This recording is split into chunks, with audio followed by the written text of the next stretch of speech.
Hello दोस्तों, मैं हर्षिता और आप देख रहे हैं ट्विंस माय वर्ल्ड। आज की इस वीडियो में मैं आपको 19 नवंबर 2021 को आने वाले चंद्र ग्रहण के बारे में पूरी जानकारी देने की कोशिश करूंगी। गर्भवती महिलाओं को किन किन बातों की सावधानी रखने की आवश्यकता है, नट सेल में ये वीडियो मैंने बनाया है, तो शुरू से अंत तक लास्ट तक ज़रूर देखिएगा।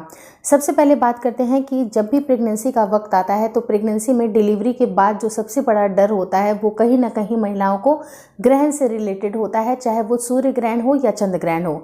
लेकिन आज की स्पेसिफिक वीडियो में मैं आपको कुछ सावधानियां बता दूंगी कि सावधानी आपको किन किन बातों का ध्यान रखना चाहिए, चाहे वो सूर्य ग्रहण हो या फिर चंद्र ग्रहण हो। सबसे पहली बात कि 19 तारीख को जो सूर्य ग्रहण पड़ने वाला है ये दोपहर के समय में यानी 11:34 से स्टार्ट होके शाम के 5:33 पे रहने वाला है। चाहे इसकी टाइमिंग कुछ भी हो, आपको इसी ड्यूरेशन में कुछ बातों का ध्यान रखना है। अब बहुत सारे लोगों के मन में ये भी बातें आएंगी कि क्या सूतक का हमें ध्यान रखना चाहिए या नहीं रखना चाहिए। तो मैं तो आपको यही रेकमेंड करूंगी कि आप गर्भवती स्त्रियां हैं, आपको सूतक काल के समय से बहुत सारे प्रिकॉशंस लेने की ज़रूरत नहीं है। आप जो मेन एक्चुअल जो टाइमिंग होती है उस समय आप कुछ प्रिकॉशंस रख लीजिए। हालांकि सूतक काल में कुछ नए काम नहीं होते हैं, नए वस्त्रों का उपयोग नहीं होता है, वो सारी चीज़ों को आप थोड़ा सा रिस्ट्रिक्ट कर सकते हैं। लेकिन एक्चुअल जो ग्रहण का टाइम होता है उसमें आपको कुछ बातों का ध्यान रखना बहुत ज़्यादा ज़रूरी है। सबसे नंबर 1 चीज़, आपको किसी भी नुकीली धारदार जो वस्तुएं होती हैं उनका आपको इस्तेमाल नहीं करना है। चाहे अगर आपके ऊन से बनाने वाली जो सलाइयाँ होती हैं, जैसे कि बिनने के जो कांटे होते हैं, उसका भी प्रयोग आपको नहीं करना है। चाकू, कैंची, पेन, पेंसिल तक का भी उपयोग आपको नहीं करना है। दूसरी बहुत बड़ी चीज़, आपको किसी भी इसके जो रेज़ होते हैं उसके आपको एक्सपोज़र आपको नहीं देना है, यानी कि आपको घर से बाहर नहीं निकलना चाहिए जब तक कि बहुत बड़ी इमरजेंसी अगर नहीं हो जाए। आपको घर से बाहर नहीं निकलना चाहिए। इसके जो रेज़ होते हैं वो काफ़ी ज़्यादा हार्मफुल होते हैं। तो ऐसा माना जाता है कि गर्भवती स्त्रियां जिस कमरे में भी रहती हैं उसकी खिड़की दरवाज़ों को अच्छी तरह से बंद करना चाहिए और प्रॉपरली अगर इसके अच्छे से आप ढकते हैं तो आप जो ग्रहण के दुष्प्रभाव हैं उससे भी आप बहुत हद तक बच सकते हैं। माना यह भी जाता है कि इस ड्यूरेशन में महिलाओं को खाना पीना नहीं चाहिए। लेकिन मैं आपसे सवाल ये पूछना चाहती हूँ कि गर्भवती स्त्रियां इतने देर तक अगर नहीं खाएंगी, नहीं पानी पिएंगी तो कैसे उनका काम चलेगा। तो उसके लिए सटीक सा उपाय ये है कि अपने खाने पीने की वस्तुओं में आपको सिंपल सा आपको तुलसी का पत्ता पहले ही रख देना है। जो भी खाने पीने की वस्तुएं आपको पहले ही बनानी है, जैसे जो भी टाइमिंग है ग्रहण का उसके पहले ही आपको खाने पीने बनाने का काम कर लेना है, खाना पीना बना लेना है। उसके ऊपर आपको तुलसी की पत्तियां धो के डाल देनी है। इससे ऐसा माना जाता है कि जो ग्रहण का दुष्प्रभाव है वो नलीफाई हो जाता है।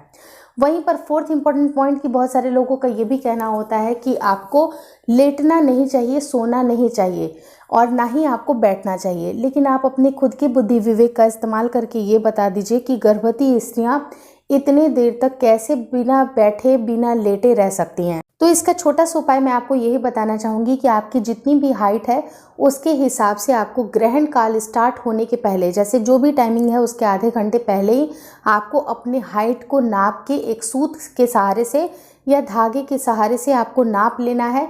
धागा किसी भी कलर का होगा चलेगा। आपको बिना किसी बारे में इफ़ बट आपको नहीं सोचना है कि हाँ आपको किस कलर का धागा लेना है, कैसा लेना है।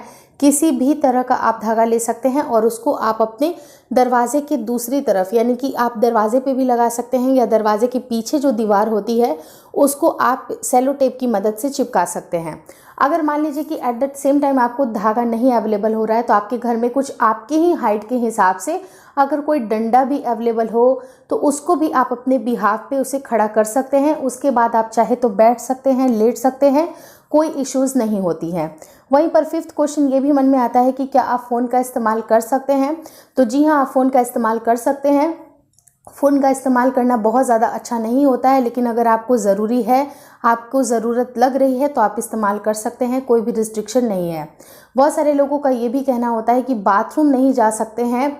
तो मैं तो आपको यही बोलूँगी कि प्रेगनेंसी का टाइम है, प्रेगनेंसी के टाइम पे आपको फ्रीक्वेंट यूरिनेशन होती है, काफ़ी ज़्यादा प्रॉब्लम होती है, बाथरूम आपको कई बार जाना पड़ सकता है। तो ऐसे केस में अगर आपका घर के अंदर ही आपके बाथरूम है तो आप आराम से जा सकते हैं। और अगर जिनके घर के बाहर बाथरूम होती है तो मैं तो आपको यही बोलूँगी कि अगर आपको बाहर जाना ही पड़ा है, जैसे आंगन वाला जो सिस्टम होता है बहुत सारे घरों में, तो आप अपने आप को पूरी तरह से कवर करके आप बाथरूम हो के आइए। कोई प्रॉब्लम नहीं होती है। और बहुत ज़्यादा मन में कन्फ्यूज़न मत लाइएगा कि इस समय ग्रहण में क्या होगा क्या नहीं होगा। बस एक विश्वास आपको अपने भगवान के ऊपर ज़रूर बना के रखना चाहिए। पूजा पाठ नहीं हो सकता है, लेकिन आप अपने जो मन में जो भक्ति है वो आप अपने भगवान के प्रति आप शो कर सकते हैं। एक विश्वास, एक प्रार्थना कर सकते हैं कि वो आपके और आपके बच्चे की रक्षा करें। अगर आपको किसी भी तरह की मन में डाउट आ रही है तो बिना हेजिटेशन के आप मुझे कमेंट करके ज़रूर बताइएगा। Thank you so much for watching twins my world.